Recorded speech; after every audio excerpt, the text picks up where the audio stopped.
Guys, walang pasok today. Ayan.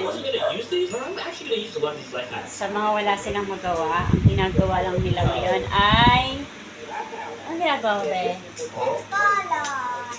Nagpa-practice siya mag-color.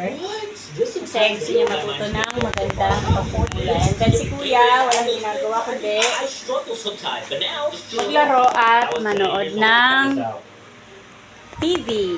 Ayan. Mamaya isa-surprise daw sila ng daddy niya. So hindi ko alam kung ano yung surprise nila. Kasi ano?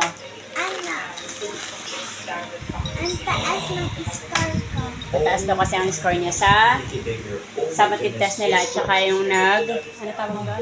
Card viewing. Yun. Okay yung grades niya. Actually hindi lang siya. 5 sila magkakapatid. Okay yung grades. Ngayon, eto muna gagawin nila. Ito kayo maglalaba muna. Then mamaya, diba? Ganda na ng color niya. Pagkukulay. Mamaya, pupunta yata kami sa mall. Ewan ko kung ano yung iaano sa kanila.